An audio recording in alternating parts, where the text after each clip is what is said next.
Good evening, everyone. Thanks a lot for joining us tonight. I'm Varun Sriram with Generation UCAN, and tonight we are going to chat UCAN for athletic performance. And I'm joined by Joe Staub, former collegiate strength and conditioning coach, who's going to bless us with his insight tonight. Joe, what's going on? How are you doing? Not too much, Varun. Thanks for having me. This is pretty cool. Obviously, having just started with the company, it's pretty cool to be doing this first month in. We're excited to have you grace the UCAN airwaves for the first time. And our audience who's familiar with these sessions will look forward to hearing from you over the next several months. So, Joe, before we get rolling with our topic today, give us a sense of your background. How did you enter this whole athletic and strength and conditioning world? What got you interested into sports, and then what got you interested in improving athletes? So it actually goes back to even my first daycare was a Gold's Gym. So both of my parents have always been active people. My dad played football in college. So my whole life I've just been around athletics, training, fitness, health, anything related to it. So when I say literally my first daycare was a Gold's Gym, it was. My mother would take me when she would work out, and I would hang out in the Gold's Gym daycare. So it started for me as early as I can remember. And that, every sport as a kid, you do a little bit of everything. And coming out of high school, I really found a passion for track and field. And, I had a lot of great mentors in my life that led me to always be focused on learning and learning at a high level. So the choice to go to UCAN, which was the top kinesiology program in the country, as well as be able to do track and field, which is something I had just started in high school seriously, was kind of a no-brainer. And that, again, finding great mentors, finding a great place to learn from an academic standpoint, got me into the strength and conditioning, exercise science world. I did my undergrad under Dr. Kramer and actually Jeff Volek, who is one of our science guys, I'll say that way, is at the time was at UConn. So I got to learn from tip of the spear people academically, as well as one of the best strength and conditioning departments and a legend in the field, Jerry Martin. So that combination of being in the trenches with coaches and athletes and at the tip of the spear in the classroom was kind of how I started my journey. And then I turned just a hobby and just a lifelong thing, being around athletics, into a career, and was fortunate enough to, for the last 10 years, take that and run with it. What shaped your philosophy from a nutrition standpoint? Having worked with athletes, you detailed a little bit about kind of your background on the exercise side. How about from the nutrition side? Who were your influences, and what shaped what you came to understand that athletes need to perform at their best? So obviously, again, being with such tip of the spear people, Dr. Volek, Dr. Armstrong, Dr. Rodriguez, and these are just some of the names at UConn at the time. They've all kind of gone on to different places and done different things, but these were tip of the spear people, and a combination of, obviously Dr. Volek and what he's done in terms of, low carb, and then Dr. Armstrong and Dr. Rodriguez were both endurance, more, I don't want to say just endurance, because obviously they did a lot of research and a lot of things, but they had a lot to do with the endurance side and developing nutrition for athletes to be able to compete over long hauls. And that would be maybe an event, but that could also be days and days and days of training. So I was able to learn not just general nutrition, but very advanced sport nutrition concepts for athletes, and specifically performance, which really helped guide and shape how I looked at, not just food, but fuel, and then also supplements or additional things to do from nutrition strategies. From a UCAN perspective, you actually kind of have a very early introduction and go back a really long way with the product. So, UCAN, when it was coming around in 2006, 2007, prior to being a product, when some of the research was being done on the superstarch, which is the unique carbohydrate in UCAN, Dr. Jeff Volek at UConn was involved with some of that, and the product actually ended up in your hands, right, Joe? So tell us about that. How did that happen? How were you introduced to UCAN initially? It did. So I was a senior in college, and I was finishing my career as a decathlete. So being that mix of endurance, power, and strength, we were always looking for a little bit of an edge. And my strength and conditioning coach, Mo Butler, Again, tip of the spear, great forward thinker, in communication with Coach Moen and Dr. Volek. Kind of picked up on Dr. Volek's research with what UCAN was, which at the time when I first got it in my hands was a packet, much like they are now, just unlabeled other than a little barcode and like a lot number. And I was told, again, I'm just an undergrad, so I don't really know much at the time. And I was given this packet, told to mix it in a shaker bottle, drink it. And I'm not going to lie, it was not the best tasting stuff in the world at the time. And go work out, do our regular routine, and come back and let them know what we felt. And, at the first time, I'm, oh, what is this? It's cool. I know these guys are tip of the spear, as smart as it gets. So why not be a guinea pig? So that was kind of my first experience, which, coming full circle now, almost 10 years later, it's actually pretty cool to be in this spot compared to that spot. What was your, you talked about the first time you tried it and kind of, maybe having a certain understanding of it, trying it early in the game. What was sort of the aha moment, or how were you introduced to it, later on where you were actually able to be able to think, hey, this is what this could actually do for athletes? Yep. So, again, being very fortunate to be around the people I was at UConn, I finished my undergrad and jumped right into a graduate assistantship, working in the trenches as a strength coach and doing my master work under Dr. Kramer as well. And again, the same group of PhDs was leading the kinesiology department. So, at that point, this is around 2009, 2010, obviously the product itself and the company was beginning to form into more significant shape. Commercializing exactly, et cetera. So, at that point, we had access to more of the product and more of the information. And that was actually the first time I met Peter and Shoba, and I actually have the original UCAN shaker bottle from the meeting with Peter that he left, which is kind of, again, just another one of those funny full circle things. So being in that situation, meeting Peter, meeting Shoba, having a lot more research, the Oklahoma study had come out, and having a much more depth of knowledge myself, now being in graduate level work, I really understood what UCAN could do. I think the aha moment for me personally was I was taking Lemon UCAN at the time, and I had just come off my personal career as an athlete, and I was trained for certain things. And I was, messing around as a coach trying to learn new and other skills. And I took the UCAN and I did a workout that I wasn't ready for. And I don't mean I wasn't ready in the sense I couldn't physically do it, but I knew, again, knowing the exercise science and the kinesiology, I wasn't trained for what I was doing compared to what I was training for previously. So not having the appropriate training history underneath me, the UCAN, that was my aha moment where the light bulb went off, where I said, holy smokes, wow, that's something different. And again, it wasn't like I set world records or crazy PRs or anything, but I knew what I should have felt, and I didn't quite feel it that way. And all of a sudden, I could go a little longer than I should have probably been able to. And when I finished, I didn't feel mentally burnt out, hungry. I didn't feel depleted. And I knew that, given what I was doing versus what I just did that moment, I should feel that way. So that was kind of that big lightning bolt, above my head. Holy smokes, this actually works.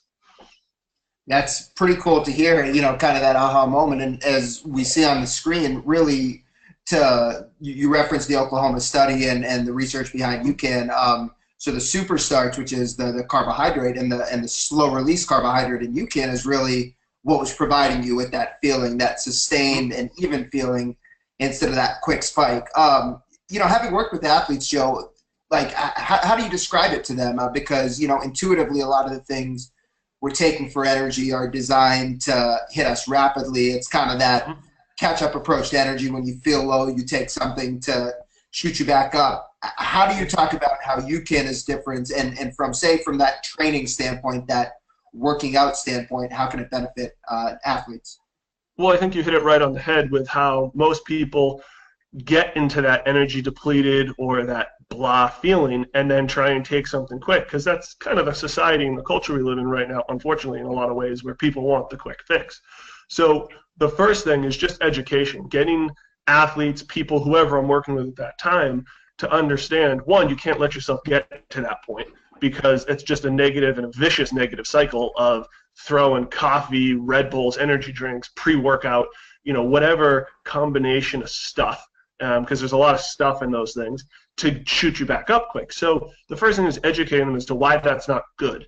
Then what actually does it mean when you have that energy crash or that bonk in running, whatever word it is, depending on what kind of athlete they are and how they can, get that feeling of, you don't want to feel that lethargic energy crash and that feeling. So the first part is getting them to understand what that is and why that happens, and then getting them to really understand that UCAN will never replace and isn't a stimulant like that. That's not what its purpose is. Its purpose is to provide a quality fuel, and because of the nature of what UCAN and the superstarch is, it's a slow absorbing, slow digesting fuel that provides that lasting energy. So getting them to understand it's the kind of the underlying fuel source that you take before you start going, that helps kind of, it's not necessarily, I'm trying to think of the right way to say it. It's not that lightning bolt, zoom, ready to go. It's that slow, smoldering fire you keep in your pocket that, always, you always kind of know, hey, I can start fire. It's just always there for you, and it always keeps you going. I like that analogy. The types of athletes, you've worked with a wide range of athletes in your time as a strength coach. Give us an idea. We talked about kind of the endurance element of it. Your background as a decathlete, that's certainly what people might, initially associate UCAN with, in terms of providing you with those consistent hours of energy. But I know even in the time that you've been at UCAN that I've talked to you, you've been chatting with all sorts of athletes, power lifters, guys doing not just marathons, but really strength-oriented activities. So what's the application there?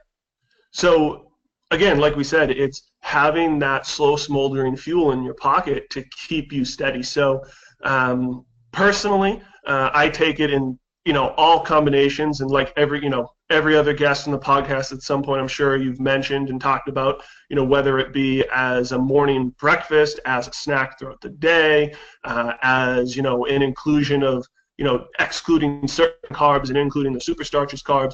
So I personally have used it all different ways. And then from the athlete standpoint, especially, and let's, just for the sake of argument, let's totally get away from endurance. So right now, a couple of the guys and girls that I'm looking at working with UCAN for are strongmen and powerlifters. So for some of the audience, that's going to be, huh? And that's because what they don't know is to do a really, high-level powerlifting workout or strongman workout, it takes 2 to 3 hours, because just to load that much weight on the bar, it takes a few minutes. So when you're putting 1,000 pounds on a bar, or you're lifting something that's half a ton, or you're carrying 500-pound stones around, just to get the stuff set up takes time.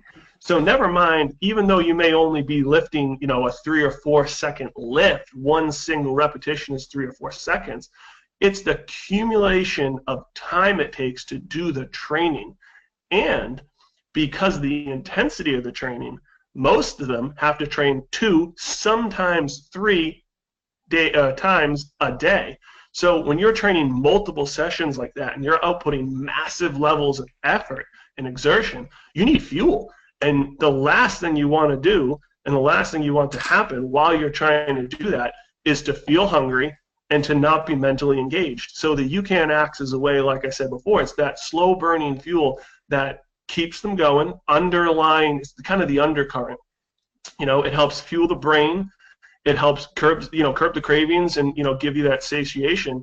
So it's the tool, and a lot of these individuals, they still take pre-workout. They're still, sniffing an ammonia tab before they go up and try and lift 1,000 pounds. And, that may sound crazy to some of the audience, sniffing an ammonia tab. That's just not a lingo most endurance people are related to, because that's not what you do. But in their world, that is. So they still need some of those real quick CNS uptick stimulant kind of things because of just what they're doing in one single 3 to 5 second moment. But it's the accumulation of time and effort and intensity in their workouts that the UCAN can help them with. So let's stay in this realm a little bit, but maybe take it down from the extreme, which was actually quite an interesting example. But you know, for the high school athlete or the collegiate athlete, or even, you know, just somebody that considers themselves that they want to train, you know, somewhere at that level because they might even be an endurance athlete, it's the off season, or they're doing CrossFit. How should they think about the timing and dosage of UCAN prior to, you know, a gym workout, a strength training workout, and as well as combining it with other stuff, whether it's pre-workout? Let's talk a little bit about there, both the timing and combining it with other things when we're talking about UCAN as a pre-workout energy source. Gotcha. So first, you know, obviously that's two parts. So first we'll just talk about use. So for most student athletes, and that can be, you know, any level, high school to college, I look at UCAN in a couple ways. The first is pre-practice, pre-workout, and we all know why. We've talked about that a bunch. But what the other things that they need to understand is how to use is, because you're in class all day, because you have stress, you have life, you have film, you have other things in relation to just the training, you might not be eating. I know in the collegiate environment, the typical student athlete gets up, is in class, you know, 3-4 hours at a time, and then generally goes right to practice. So there's not much time to eat. There's not much time to sit and, you know, make meals and do all that stuff during the day. So unless they're very, very disciplined to do it the night before, which even then they may not have time, the UCAN is a great way to help fuel and provide quality fuel. And again, it's not a meal replacement. We're not saying take out food from your diet and just eat UCAN, but as a way to provide them quality nutrition and lasting energy in lieu of having the time or flexibility to really eat the appropriate food the right way. You know, it's a great way to do that, whether it's a bar for a snack, whether it's mixing up a shake, you know, in the second hour, your 5-hour class block, just to stay, again, curb cravings, stay mentally engaged, and give yourself quality nutrition that will then last throughout the day. So that's kind of one part. And I want to ask you a quick follow-up to that, Joe. So with a lot of athletes, you know, or even we're in different settings, if people come up, they see the UCAN mixed up, their first question might be, is that a protein? And even for athletes, you know, you talk to them and say, what do you take before practice or before you work out? And even when, you know, not only for after, but before, they might say, oh, I have a protein shake.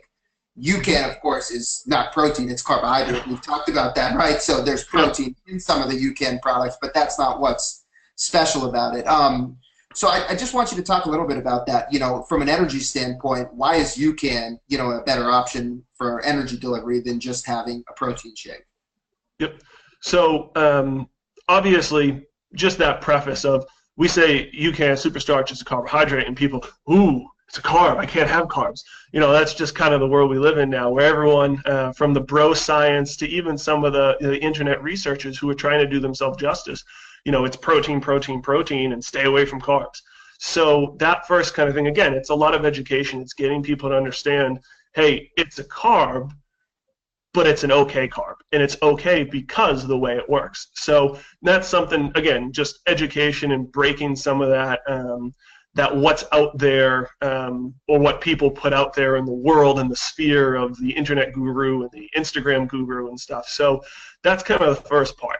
And again, we've said it a few times, and I'm going to probably say it a few more, is it kind of goes back to education. People just have to get good quality information and understand it, so that way they can make informed choices. So that's kind of like part one, if you'll say. Part two, in terms of why carb instead of protein, well, you know, keto is big right now. People going ketogenic and fueling their brain with ketones, which does fuel the brain, but isn't the, you know, optimized or, you know, the natural in a sense. I don't want to say, you know, maybe I shouldn't say natural, because obviously ketosis is a natural thing that occurs in the absence of glucose and carbs, but carbs provide fuel to the brain, and in the manner in which UCAN processes through the body it provides a long-lasting source of brain fuel because it's glucose. Carbohydrates break down to glucose. So by having that glucose for the brain, it allows, the brain, again, you need energy. And what's probably the most important thing to fuel? It's your brain, and people don't always think of it like that. They get gun shy and scared from the word carbohydrate. So again, it's just that education part of knowing how it works and what it does and why it works. So I sidetracked you a little bit with that question, but going back to 2 questions ago now, in terms of combining UCAN with other things and the timing and the dosage of it, how should people think about when they want to take UCAN leading up to a workout, and then as well as how much of it to take? Yep. So leading up to a workout, obviously because it digests and processes slowly and releases slowly in the body, you need to give it some time. I wouldn't drink it 5 minutes before I go run, because think about it, what it does and the way it works, it's going to need some time to get into your system. So generally speaking, and this is, on most of our literature and, reading the website, anything like that, it's about 30 minutes before the onset of activity, you should have your UCAN. Now, again, there's, plus or minus a little bit of time, but then also it kind of depends on what you're doing. So if you're taking the UCAN before you go on a 20-mile run, you might want to take it 45 minutes before to allow maximum absorption through the system. Whereas, if you're doing a traditional resistance training workout or something where you're not constantly outputting for a duration of time, where it's a little more intermittent, and I don't want to say interval because people think running intervals. I will say intermittent from the standpoint of, you do a little something, sets a bench, then you take a few minutes, you're talking to someone, then you go set up squat, et cetera, that intermittent where it's not a constant output, because just the nature of what you're doing is different, you can take it a little shorter, that 30, maybe even 20 minutes before you start, to really get the most benefit, like I said, over what you're doing. Now, the various UCAN products, while conceptually they're the same, have slight different nuances. There's a powder with the super starch and electrolytes, and there's a powder with the super starch plus protein, and then there's a bar with the super starch and protein. Do you differentiate between which ones you're recommending pre-workout in certain situations, or is there a certain one that you're always recommending in the pre-workout context?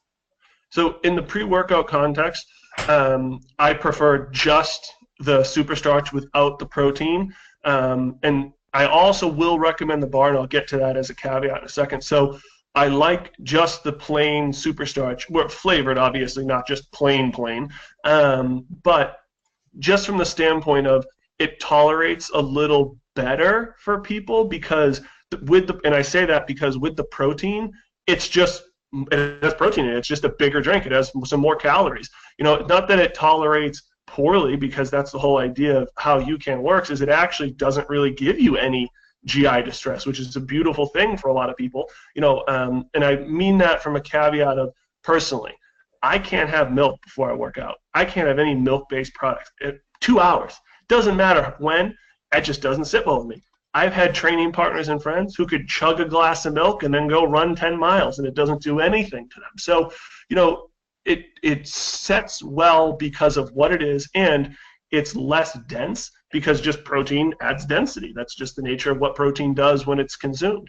So I like using just the UCAN pre-workout. Obviously, maybe mixing some electrolytes, depending, again, what you're doing. And then post-workout, I'll jump ahead a little on you. Post-workout, that's when I like using UCAN with the protein. You help with protein synthesis. Again, you have a ready fuel source. So by having, and again, it's a little bit more dense. And one of the cool things with a UCAN protein shake is because the way superstarch works, it'll help stretch out that protein shake. So a normal protein shake after a workout, you could burn through a lot quicker. Because the superstarch is added, it actually helps the duration of that feeling. So it actually stretches the satiation, and it stretches out the ability to absorb that just a little longer, which again goes into helping the system process and develop and build and get the results you want. And to speak to your point, Joe, if people want to turn it into a mini meal post-workout, you can see a recipe on the screen for the UCAN with protein. So, we've talked about the training element of UCAN in terms of using the product for workouts, and you touched on the post-workout aspect of it. I want to spend just the next few minutes kind of talking about the dietary element of UCAN, because what's fascinating about it, in the context of other workout products or fuels, if you will, is this isn't something that's just like we talked about, a high octane lightning bolt type of quick fuel. It's really something that can apply for an athlete both to their performance in the context of training and workouts, but also can help make them a better athlete and apply to their fitness outside of the workout. And in that sense, Joe, you may have heard of this too, but I remember early on when people were kind of evaluating UCAN and some of the science behind it, several people said that the superstarch ultimately is going to become to the carbohydrate world what whey has become to the protein world, where it's just, accepted as this is what we're taking as a form of quick protein that's very effective. Superstarch is going to be that what it is to the carbohydrate. It's just going to be the carbohydrate you want to take. So let's talk a little bit about applying UCAN to the diet of an athlete. Maybe you can guide us on this discussion. How do you encourage athletes to think about the element of the application of UCAN outside of exercise? So, and I'll use a case study for this because it was a really cool example, not only for this particular athlete and the success they had after, but also just kind of a testament to how UCAN can be used in so many ways. So, at one point in time, I was working at a college where I had an athlete who was a track and field athlete. She was a triple jumper, long jumper, and over the summer, due to her internships and some other personal life things, she wasn't able to train as well as she should have been, and she didn't eat as well as she should have. So she wasn't in the best fitness, comparatively, and she had some body composition things that she needed to work on come, the beginning of school.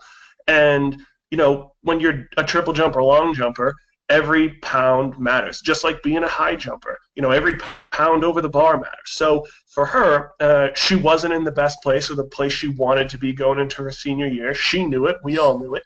And she wanted to do something about it.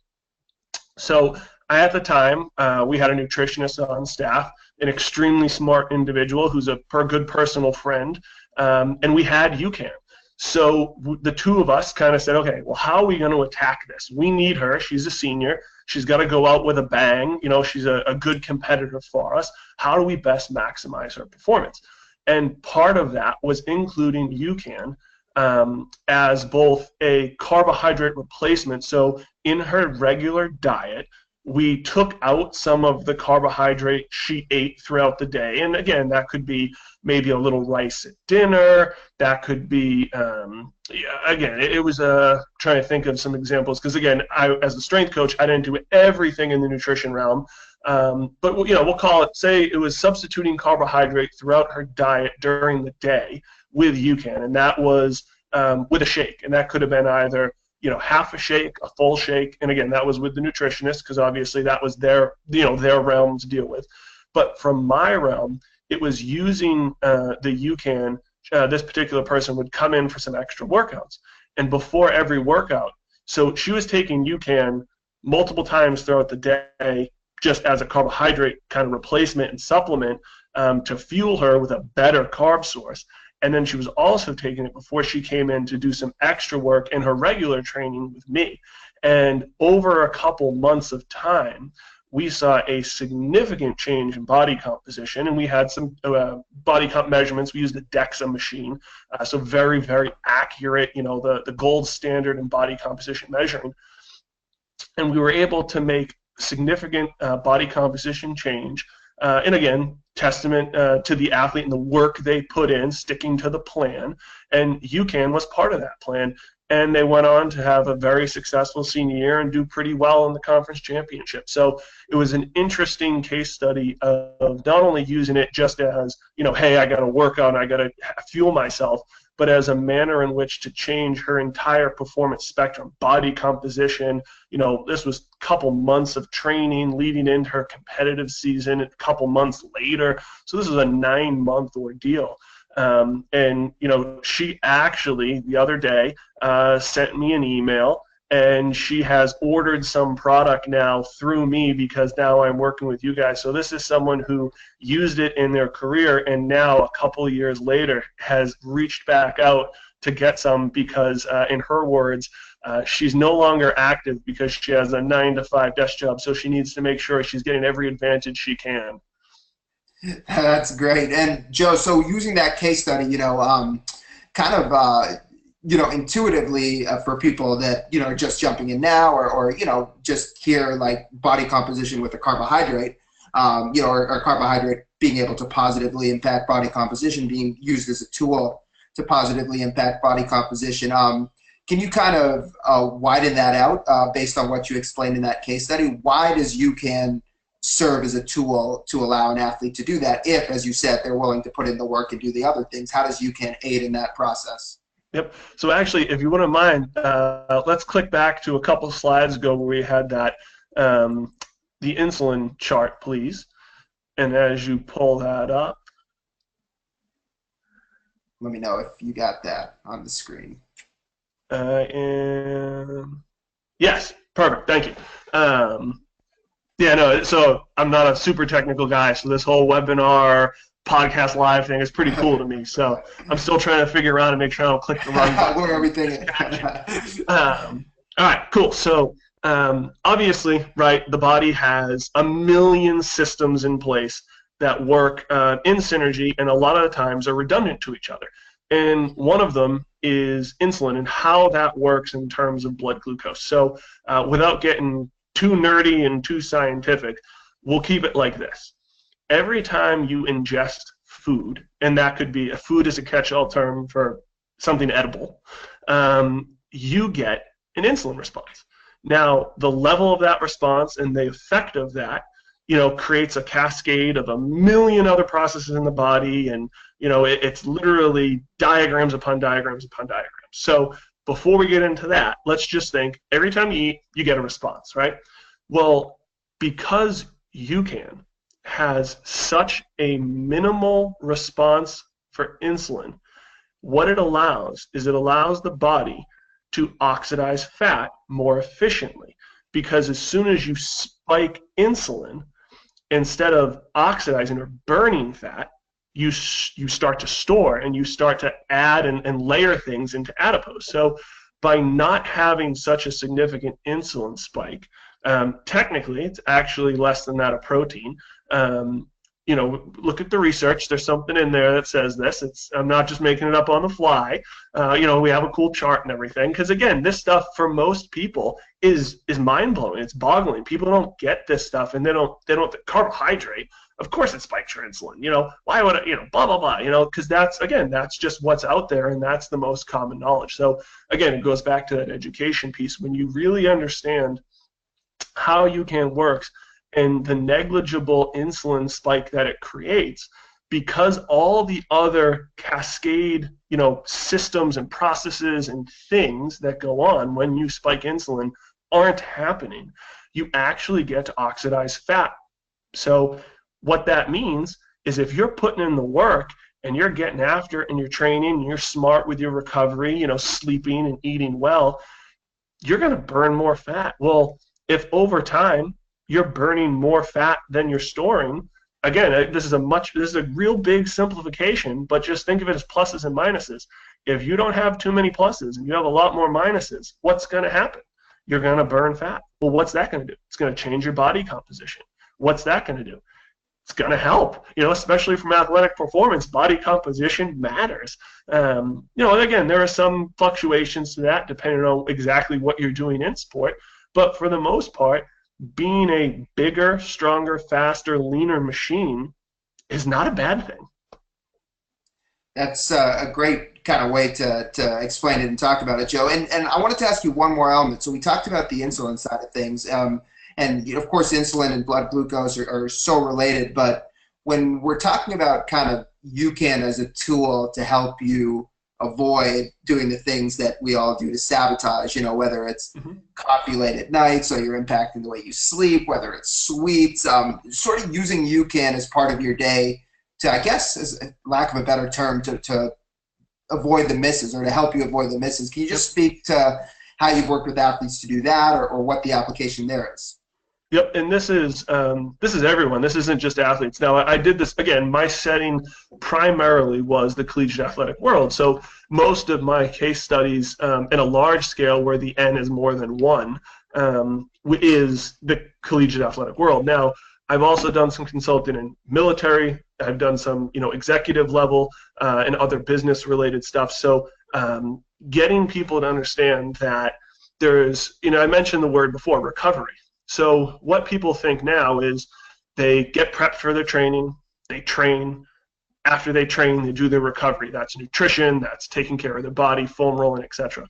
Well, what they don't always think is what happens at 10, 11 o'clock at night when, again, in the collegiate athletic world, when you're up studying, when you have friends coming over with pizza, when you have all the other social things going on late at night that can disrupt your recovery process in the big picture and really create some inflammation in the system. Because if it's 11:30 at night, you're stressed out trying to write a paper, studying, or getting a presentation ready for a big meeting in the boardroom the next day, whatever the case may be, and you're sucking down coffee and you're eating all kinds of junky crap stuff, which is turning your system all upside down, you're actually negating a lot of the work you put in previously. So by taking UCAN, providing you with a slow-burning, long-lasting fuel source, providing some fuel to the brain, right, all the things we've hit on again, at that 9, 10 o'clock range to help you, one, curb your cravings so you're not reaching for all that junk food and you don't feel like you have to take that slice of pizza or whatever else is out there, candy bar or whatever. And also, just to have something to fuel you, again, that little undercurrent of constantly being there, that little tinderbox in your pocket with a flame smoldering, allows you to, again, it's just one less thing to think of. It's one more way to provide quality nutrition. It's one more opportunity to put something positive in your system and not risk all the other bad stuff, and that's a lot of things. And also, to give yourself a chance to go to sleep, because we've all been there. We've all been up late. We've all taken the cup of coffee when we shouldn't have. We've all ate too much of whatever it was when we shouldn't have. And you're laying in bed and you're sitting there and and you feel it. And you just, you feel it and you know it's there. And, it's 15, 20 minutes before you get to bed, or when you wake up, you just feel that lethargic and you feel that haze and that blah. So, again, it's a way to miss those things by providing yourself quality fuel to not have that happen. So that will, again, I don't want to say it aids in recovery, because most people think recovery, like I said, in a different way, but it aids in the process of not screwing up your recovery, because it gives you the chance to not do some of that damage on the back end late at night, which people tend to do. And I think, just tie it back to kind of where we started, it all feeds back into that idea of controlling your blood sugar and stabilizing your blood sugar, right? If we can do that, which really UCAN is a tool. When we talk about UCAN, that's really what we're talking about, but that's what UCAN achieves. So, and it's funny, Joe, as you're talking about this example, I mean, I was scrambling a little bit today coming into this and probably hadn't eaten in 5 hours, so I did what you suggested, mixed myself up a UCAN so I didn't, eat something terrible as soon as we were done here and get myself some proper dinner. So I'm living your advice in real time. Awesome. I want to give folks, I have one more for you, Joe, before we sign off tonight. And just wanted to give folks in the audience, if you had any questions for Joe here before we sign off in a couple of minutes, feel free to shoot them his way in the chat. But, you've worked with collegiate athletes who sometimes can be finicky in terms of taste, so any suggestions? What have you done when it comes to mixing up and preparing UCAN? I mean, these might be simple little things, but perhaps people in the audience, it'll help them. How do you prepare it? What do you suggest for athletes, finicky taste buds? What do you like to do? Yep. So the first is mix the actual UCAN flavors. Vanilla cream and tropical orange, creamsicle. Boom, there's something different. I'm not a lemon guy. I'm generally not someone who puts lemon on a lot of stuff. I just don't like lemon no matter what way you slice it. So I'm not a big lemon UCAN guy because I'm just not a lemon guy. But I love cranberry. So cran raz with lemon, if it's available, I'm going to drink it. So just ways to mix the flavors to give yourself that little bit of taste change. That's one thing you could do. A second thing, and actually is a weird shout out to Katie Vicentin on our team. Woo! She's one of my former athletes, actually. She uses a beet juice and mixes it with the plain, so she gets a little of the beet flavor. I actually was talking to someone the other day who uses a tart cherry juice. So there are some things you can do. Again, you have to be careful of how much sugar is in it. Again, I'm not saying mix and you can pack it into a glass of tart cherry juice. That's not what they're doing. A little shot of the cherry juice in the water just to flavor, a little taste with the plain packet. So there's a couple ways you can just mix other things into. Again, you just want to be careful how much sugar is in it. What kind of volume are you making? So, I'm a guy who I've been around the block athletically, always trying to find an edge. I've had every terrible tasting protein drink thing you could ever imagine, from the fruit to the chocolates that tasted like feet to anything. So UCAN to me actually tastes really good because, like I said, having the experience of tasting everything over the years, UCAN's probably one of the more mellow flavor profiles, not too much of one, not too sweet, not too sour. It's a nice pretty, I don't want to say bland, but bland compared to some of the stuff on the market. It's a pretty mellow flavor that's easy and palatable. So I just like it plain, but I can see why some people may not. It's something different. Again, we hit on this previous. That's just society now. They want the quick fix. They want the good taste. So with some of my athletes, I've had to tell them, hey, look, if you're serious about performance, I know it may not be the most palatable thing for you right now because it's something different. It has a different taste. It doesn't taste like candy. It's not Hershey's chocolate syrup. So, you just have to mix it and drink it. And you just have to be okay with that, because when it comes down to fueling performance and getting all the little edges, we find those little edges, those little 1% everywhere, whether it's track and sleep, whether it's sports psych profiles to understand the best way to visualize and all this stuff. But people sometimes, when it comes to food, don't do that. They aren't willing just to sacrifice to get that edge. So if UCAN is something that you may not have the greatest flavor thing for, you may say, I don't like this taste because I'm used to X, Y, and Z, which probably are pretty high in sugar or flavoring. You know what? You have to ask yourself, are you serious about performance? Because if you are, to get the competitive edge you need and that UCAN provides, if you don't take it, you're going to get left behind because other people are. There's going to be someone out there who will use it, and you're just going to get left behind. And that's, if your taste buds are going to leave you behind on the field of play, then you really need to think, that's kind of one of the things I've talked to some people about is, again, over time too, because you feel the benefit, because you get the benefit, people don't mind all of a sudden. People will say, okay, I'll take it, whatever, it doesn't matter. You didn't like coffee or beer the first time you drank either, right? It's you associate it with the way how it makes you feel. So, and I would just add one little tip. You might have done this too, Joe, but of course seems obvious, but a shaker bottle is always good with this little shaker ball. Add the water first, the powder on top. Intuitively, people think, hey, it's a little thicker. I want to put a lot of water. It actually mixes and tastes better with less. And then you can certainly mix it up the night before, pop it in the fridge. Like any shake, when it's ice cold, it's going to be good. But Joe, I like what you said better. Just suck it up and deal with it. Yeah, maybe that's just because I'm a coach. I still kind of have that coach mindset where it's that let's go. It's about winning. So maybe that's part of it. I will say one of the things. Again, another shout out to one of the guys on the team, Zach. He had mentioned how he kind of makes like little baggies of it, like a goo, like a gel.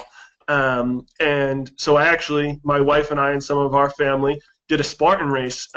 First time I've ever done one, 8.5 miles of pain. And I wasn't ready for it. It's not anything like I trained for. And I fueled myself with UCAN because what I did was make the gel. So I had my Camel pack with my water that I poured the hydrate into for some electrolytes, and I had my UCAN beforehand. But, you know, it was a 5.5 hour ordeal, and it wasn't like I was carrying around a shaker bottle. You know, it wasn't just an option. So I took some little baggies, mixed in some tropical orange, and again, mix it in a cup before. Don't try and mix it in the baggie. That's just asking for trouble. And you got to make it, again, a little bit of water, make it a paste, make sure, you know, you kind of break the clumps up, stick it in a little baggie just like it shows. And, you know, obviously there are some pouches, like some squeezy tubes, but, you know, I was out in the middle of a ski resort. I wasn't saving the baggies. So I grabbed the baggie, bit off the corner like a pastry icing thing, sucked on it like a goo, had a little hydrate on my Camel pack, and just kept on plugging. So that's another thing. I think that one, especially for people like you had mentioned, which is huge, don't put too much water in it, because then you're just sitting there sucking down an entire shaker bottle of water. I think that's probably one of the biggest misuses of the product in the athletic sphere is, or people don't put enough water in, and then it's too thick for them to try and drink and not use like a gooey, like a gel like that. And then they go the other way and then just throw a half gallon in there, and then they're just sipping on really thinned out watery UCAN for an hour. So, you know, you have to find that middle ground of, do you like it like a paste, like a shot, like a squeegee, like that, or do you want it more in a shaker bottle with that 8 to 9 ounces of cool, cold water? Yep, and that's the beauty, right, is really that in terms of the way the product works and digests, it doesn't make a difference. So it truly is based on your personal preference. Well, Joe, well, with all that, how did number one time on the hot seat go? How'd you like it? Not bad. It's cool. Like I said, I was concerned I was going to break the thing trying to touch buttons or something, because I'm not the most tech-savvy guy in the world. So the fact that I didn't do that is a huge win for me. And then being here, obviously talking to you, it's kind of cool, because obviously I know there's an audience here, but it's not like they're standing here looking at me. I mean, from both coaching and speaking at conferences, I've been in that room where you have all eyes on you, and there's, you know, 40 to 400, and they're staring at you. So it's kind of nice to only have to look at one person while we're doing this. It's actually a big change of pace for me. I'm used to a much bigger group, and I'm used to a live audience looking at me in person versus just hearing me on the back end. So it's cool. Well, we enjoyed having you on. Plenty more to come with Joe over the next several months. He'll be guiding us on a variety of topics related to strength and conditioning, UCAN, and some not related to UCAN as well. So we look forward to all your insight, Joe. And a big thanks to everyone that joined us tonight. Stay tuned. You will be getting a full recording of this to your email shortly, with a special offer to try UCAN. So if you haven't already, or if Joe opened up your mind to some new ways to use it, we'll be sending you a special offer here in just a little bit. Joe, thanks a lot for joining us tonight. Have a great night. Thank you, Ben. Thank you, guys. See ya. Take care. See ya, everybody.